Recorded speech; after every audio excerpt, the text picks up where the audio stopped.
اور اسی وجہ سے ہمارے نبی نے حضرت خدیجہ کی موجودگی میں دوسری شادی بھی نہیں کی. اس میں بھی یہی حکمت تھی. اگر آپ پہلے سے 4 شادیاں کر لیتے یا زیادہ شادیاں کرتے تو یہ شک ہو سکتا تھا کہ ان کے دل میں معاذ اللہ نقل کفر عورت کی شہوت ہے, معاذ اللہ ان کا مزاج ہے عورتیں رکھنا.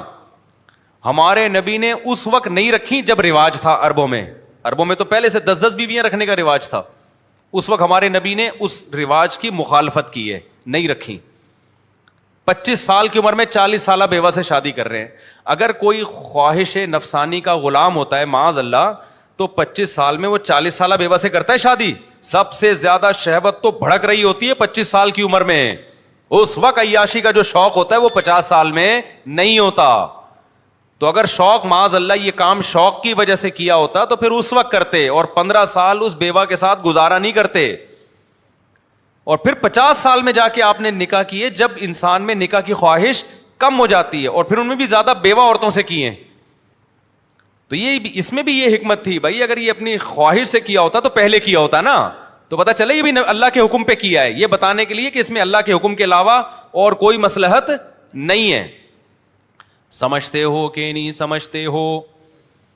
تو اللہ نے ہمارے نبی کو ہر لحاظ سے ایسا بنایا کہ آپ کے کیریکٹر پہ, آپ کے کردار پہ, آپ کی نیت پہ کوئی بھی انگلی نہیں اٹھا سکتا. نام کوئی پھر بھی کوئی ہٹ دھرم اور ضدی کا تو کوئی دنیا میں علاج نہیں ہوتا, وہ تو کرتے رہیں گے. وہ تو حضرت مریم پہ زنا کی تہمت لگی ہے, جب یہودیوں نے لگائی ہے تو اللہ نے حضرت مریم کی برات کا کیسے اعلان کیا؟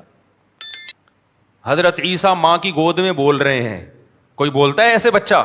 ساری دنیا کے سامنے بول رہے ہیں, تقریر کر رہے ہیں میں پیغمبر ہوں, میری ماں زانی نہیں ہے. پھر یہ ہو سکتا تھا بھائی کوئی جادو ہو گیا ہو. پھر وہ جو پیغمبر بڑے ہو رہے ہیں ان کی سیرت سے پتہ چل رہا ہے وہ مردوں کو زندہ کر رہے ہیں, وہ کیا کر رہے ہیں کہ پرندوں کو بناتے ہیں اور پھونک مارتے ہیں وہ پرندہ اڑ جاتا ہے. وہ ماں باپ کے حقوق بیان کر رہے ہیں, وہ ایک توحید بیان کر رہے ہیں. تو کہیں سے بھی ولد الزنا والے آثار جاری نہیں ہوتے. ہم نے علماء سے سنا ہے زبردست جو قرآن و سنت سے انہوں نے اخذ کیا کہ اللہ تعالیٰ جب کسی پیغمبر کا پیغمبر ہونا ثابت کرتے ہیں نا تو دلائل سے نہیں براہین قاطعہ سے ثابت کرتے ہیں.